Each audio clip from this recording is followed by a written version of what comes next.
श्री स्वामी समर्थ. सर्व ताईंना स्वामी महाराज तुमच्या सर्व चांगल्या इच्छा पूर्ण करो. हा जो व्हिडिओ आहे तो शनिवारचा आहे, कारण मला व्हिडिओ अपलोड करायला जमलं नाही. तर माझा पारायण झाल्यानंतर त्याच्या दुसऱ्या दिवशीचंच आहे. बघा, देवाला नैवेद्यासाठी ठेवलेलं दूध साखरेचा नैवेद्य दाखवला होता ना, तो नैवेद्याचं दूध आहे. कारण आपण इथं तिथं टाकू शकत नाही नैवेद्याचं दूध, आणि जे काय आपलं नैवेद्य दाखवलेलं असतं ते गाईला द्यायचं असतं. आणि असं पण आपण दररोजचं जे काही नैवेद्य दाखवलेलं असतं, जर ज्या दिवशी आपल्याला एखाद्या दिवशी काही नैवेद्य जेवणाला घ्यायचं लक्षात नाही किंवा गाईला द्यायचं लक्षात नाही, तर त्या दिवशी काय करायचं, झाडांना घालायचं. बघा, झाडांनासुद्धा टवटवी येते. मी सतत माझ्या देवाचं जे काही सामान असतं उरलेलं, बघा नैवेद्याचं म्हणा, बाकीचं काही धूप वगैरे लावलेलं असतं, मी सगळं झाडांच्या फुलाच्या कुंडीतच टाकते.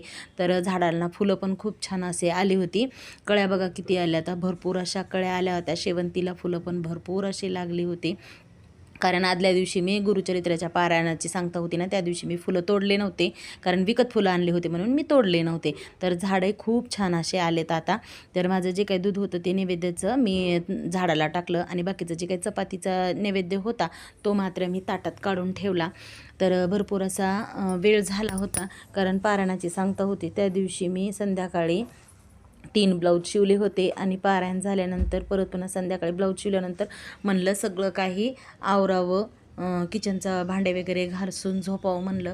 परंतु मला काही सगळं आवरून झोपणं झालं नाही, कारण ब्लाऊज शिवलं की माझी कंबर खूप दुखते. त्याकरता मला काय आवरणं झालं नाही. तसंच होतं माझा राडा. परत पुन्हा सकाळी बी उठू वाटत नव्हतं, कंबर खूप दुखत होती.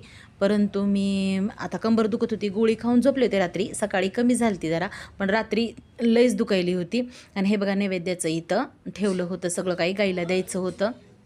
तर राडा खूप होता किचनच्या ओट्यावर. रात्री कंबर लईच दुखायली होती, म्हणून मी परत पुन्हा काय केलं, सगळं काही ठेवलं तसंच, आणि तसंच झोपी गेले. कारण कसं होतं, मी जर आवरत बसले असते तर मग परत पुन्हा जास्तच दुखले असते, आणि माझ्या कमरेमध्ये कसं गॅप पडलेला आहे, त्याच्यामुळं मला ती जास्त परत पुन्हा तकलीफ व्हायल्यावर तेव्हाच्या तेव्हा आराम केलं तर बरं, नाही तर मग पुन्हा लईच दुखते म्हणून मी ठेवले. संध्याकाळी भांडे वगैरे ठेवत नाही, परंतु आता हे असं काही दुखायलं तर ठेवावंच लागतं, कारण दुसरं कोणी नाही घरी, आणि आपल्या घरी काय धुण्याला भांड्याला बाई लावायचं म्हणजे आपली तेवढी काय परिस्थिती बी नाही भांड्याला धुण्याला बाई लावण्यासारखं, असं एवढंही नाही. त्यापेक्षा मग घरचे माझे मालक म्हणतात ती ब्लाऊजच शिवू नको. पण ब्लाऊज जर मी नाही शिवले तर आताच दिवस आहेत, आपले लेकरं खायचे प्यायचे आहेत. आपल्या मुलांनी 1-2 रुपये मागितला तर आपल्या मुलांना कसं एकट्याच्या जीवावर घर चलत नाही. कुणाचाही संसार असला तर नवऱ्याच्या एकट्याच्या जीवावर चलत नाही. त्यासाठी बाईची थोडी बहुत मदत असते. आता मला येतं ब्लाऊज शिवायला म्हणून मी मदत करते. आता ज्यांच्या बायकांना येत नाही त्यांनी काय करतात, आता नविलाज आहे, त्यांच्या नवऱ्याला करावंच लागतं काम. आणि बघा, स्त्री म्हणल्यानंतर ज्या वर्किंग वुमन ताई आहेत त्यांना पण माझ्यासारखंच असं काम करूनच घरचं सगळं काम करूनच ड्युटीला जावं लागतं. आता मला कसं, मी काय बाई बी लावू शकत नाही. भले माझ्या कमरेमध्ये गॅप असला तरीसुद्धा मी लावू शकत नाही, कारण तेवढी आपली परिस्थितीच नाही बाई लावण्यासारखी. त्यामुळं मी काय करते, मला होतंय तसं ब्लाऊज मला जसं झेपल तसं शिवते, तसंच माझं घरचं काम पण झेपल तसं करते.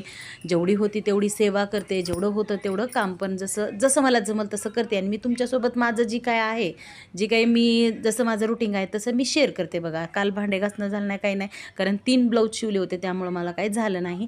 आणि त्यानंतर परत पुन्हा सगळं काही आवरून घेतले. तर बघा, मग एवढं सगळं काम व्हायला मला 11:45 वाजले होते, आणि 15 मिनिट कमी होते. मग म्हणलं आता 15 मिनिटात माझी देवपूजा तर काही होणार नाही, म्हणून मी काय म्हणलं, आजच्या दिवस कोरडी देवपूजा करू म्हणून देवाला दिवा लावून घेतला, धूप लावून घेतलं, आणि देवांना फुलं वाहिले बघा फक्त. त्यामुळं मी देवपूजा म्हणजे कोरडी देवपूजा केली, कारण देवांना पण माहीत आहे. आणि 12च्या नंतर देवपूजा करायची नसते, 12 ते 5च्या दरम्यान देवपूजा करायची नसते. जर देवपूजा तुम्हाला करायचीच आहे तर 5च्या नंतर तुम्ही करू शकता, परंतु मधल्या वेळात करू शकत नाही. 5 वाजता तुम्ही देवपूजा करू शकता, 5 ते 7:30पर्यंत देवपूजा करू शकता. 7:30च्या नंतर परत पुन्हा देवपूजा करत नाही, कारण 7:30च्या आधीच आपण देवाच्या संध्याकाळचा बघा दिवा लावणं, आरती करणं, कुठेही देवाला आहे ना 7:30च्या आत होत असतं. तर बघा, त्यानंतर अनुष्काने केली ती खिचडी, साधी आणि सिंपल केली ती खिचडी. वांग्याची भाजी होती आणि चपात्या होत्या, ते सगळं जेवण केले. आणि त्यानंतर ब्लाऊज कट केले. आणि त्यानंतर बघा, हे 2 अर्जंट ब्लाऊज होते. तर एक जणीला द्यायचं होतं संध्याकाळी, एक जणीला जायचं होतं दुसऱ्या दिवशी सकाळी 10 वाजता, आणि एक जणी जायचं 7 वाजता. मग त्याच्यासाठी ब्लाऊज हे मला आजच शिवावं लागणार होतं. तर ब्लाऊज शिवले. बघा, एक जणीला संध्याकाळी 9 वाजता ब्लाऊज दिलं, आणि एक जणीला दिलं 10 वाजता. आणि जी घराजवळच्या ताई होत्या त्या अनुष्काच्या मॅडम होत्या. तर तिचे पप्पा चालते बाहेर. मग तिला म्हणलं तू ही मॅडमला ब्लाऊज दे, आणि ती म्हणली तिच्या पप्पाला मला पण यायचं बाहेर, म्हणून ती तिच्या पप्पासोबत बाहेर गेली ब्लाऊज देऊन. आणि बघा धुणं राहिलं होतं माझं काढायचं तसंच, कारण ब्लाऊज शिवण्याच्या ह्याच्यामध्ये मला लक्षच नाही, धुणं पण बाहेर तसंच होतं. मग धुणं काढलं आणि घरात घेऊन गेले, तर बघा घरामध्ये तसाच राडा होता. आणि संध्याकाळचे वाजले होते 10:15, कारण माझं घड्याळ हे 15 मिनिटानं पुढं आहे, तसं 10:15 वाजले होते. आणि तिथून पुढं करायचा होता मला स्वयंपाक, कारण आणखीन स्वयंपाक होता. सकाळी किचनचा ओटा वगैरे घासलेला तसाच होता, कारण चहा तेवढा अनुष्कानं केला होता, बाकीचं चहा पिला होता 5 वाजता जेव्हा ब्लाऊज शिवत होते तेव्हा. त्याच्यानंतर बाकीचा काहीच स्वयंपाक केलेला नाही. तर आता करायचं आहे स्वयंपाक, जेवण करायचं आणि त्यानंतर सगळं आवरायचं होतं. आता वाजले तर 10:15. स्वयंपाक करायचा आहे, 2 ब्लाऊजला आणि बाकीच्या कामाला. आणि कोरडी देवपूजा केली आज, देवपूजा पण नाही, असं ही केली, कोरडीच केली ती, कारण 12:15 झालते देवपूजेला, त्यामुळं कोरडीच देवपूजा केली ती. आणि बाकीचं काम होतं, शनिवार होता आज, कारण फ्रीज वगैरे पुसायचं होतं आणि डब्यावरची धूळ वगैरे कपाटातली धूळ ते पुसायची होती. जाळं शनिवारला काढायचं असतं, टॉयलेट बाथरूम पण शनिवारी घासायचं असतं, म्हणून ते पण होतं. आणि कपडे पण भरपूर होते शनिवारचे, कारण गुरुवारी वगैरे कपडे धुतले नव्हते, त्याच्यामुळं आज शनिवारीच धुतले. आणि पारायण पण चालू होतं, त्यामुळं जास्त काय कपडे धुतले नव्हते, त्याच्यामुळं आज जास्त कपडे धुतले होते. आणि 2 ब्लाऊज कट करून शिवायचं होतं आणि अर्जंट ब्लाऊज होते, कारण ते 2 ब्लाऊज होते ना, त्या ज्यांचे 2 ब्लाऊज होते त्या दोघींना पण गावाला जायचं होतं, त्याच्यामुळं ते दोन्ही ब्लाऊज द्यायचेच होते. एक जणीला दिलं 9 वाजता ब्लाऊज आणि एक जणीला दिलं बघा आत्ता 10 वाजता ब्लाऊज, कारण त्यांना एक जणीला जायचं आहे 7 वाजता सकाळी आणि एक जणीला जायचं आहे उद्या 10-11 वाजता. परंतु मला जायचं आहे आता रात्री 1-1:30 वाजता, कारण गावाकडं जायचं आहे, कारण कार्यक्रम आहे, आमच्या घरच्या देवीच्या सवासणी आहेत. मग स्वयंपाक करायचा आहे, कारण स्वयंपाक भरपूर असतो आणि पुरणपोळीचा स्वयंपाक करायचा आहे, कारण मिस्टर आले नाहीत, त्यांना उशीर झाला यायला, त्याच्यामुळं ते काय म्हणले आपण 1-1:30 वाजता जाऊ. कारण तिथं 1-1:30 वाजता निघलं तर मी 2-2:30 घरी जाईन. 2-2:30 वाजता घरी गेले तर आंघोळ वगैरे पूजा वगैरे करून जाईन, कारण देवपूजा पण करायची असते.